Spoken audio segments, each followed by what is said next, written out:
Yet joining us now, criminal defense attorney Joseph Tully. Still 3:28 this afternoon. Today's the deadline, I imagine, by end of business, Joseph. But yeah, still no files. 2 decades worth of investigations that we're expecting to see today. Sure. What's expected is several 100,000 pages will be released, again, pursuant to the Epstein Files Transparency Act, passed by Congress and signed into law by President Trump. What is expected to be released are all prosecution-related files into Jeffrey Epstein, Ghislaine Maxwell, investigative records and evidence, basically anything that is not national security or has something to do with privacy of the victims will be released. Communications, governmental communications about the cases, and the flight logs and public records. All right, so it seems as though what you're saying is a lot of what is expected to be released today, we've already seen. And a lot of what maybe people want to see will not be released because it's classified.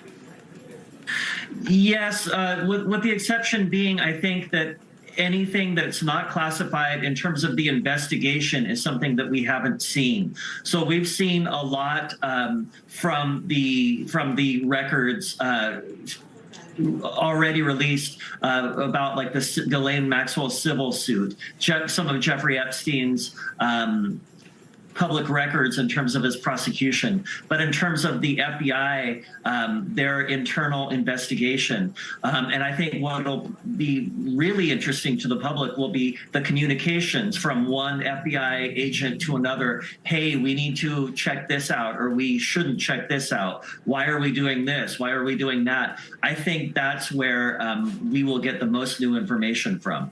Do you think there's going to be any sort of smoking gun, if you will? I mean, we see these pictures that we've already seen publicly released. Bill Gates, you've got former Presidents Clinton, President Trump, also all of them having some sort of relationship with Jeffrey Epstein. Anything that could really shake things up? I think that kind of boils down to how much do you trust the government to be completely transparent? I think this act does give people the right to fight for more information. A lot of law always falls back on what is reasonable. So the government, the FBI, will be redacting files. I imagine some public agency will say, no, you need to release it, and a judge will decide what's reasonable to keep redacted and what's reasonable to release. The power is there in this legislation. It is good legislation. I wouldn't hold my breath for anything revelatory that's going to topple the power structure. I think it'll be a slow leak if that ever does happen. Okay. Look, it's 3:30 on the East Coast here. I imagine the deadline would be some sort of end of business type of, I don't know what the judges usually do. You probably have more insight on that. Any possibility here, because when you talk about the law that was signed November 19th, right? And 30 days later, this is where we're at on December 19th. Any possibility the government doesn't deliver and what that looks like? It would be possible for them to do that. However, what I think the most reasonable expectation is that they will release a whole lot of documents. And then I think that they will, the DOJ will throw up its hands and say, look, we did our best to comply. We released, 100,000 pages or hundreds of thousands of pages, but we still need to work on X amount. We still have more to go through to redact in order to protect the victims in this case.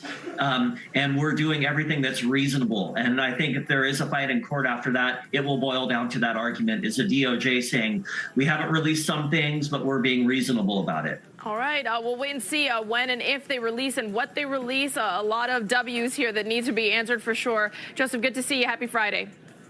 Thank you. Happy Friday. Federal Trade Commission reaching a settlement with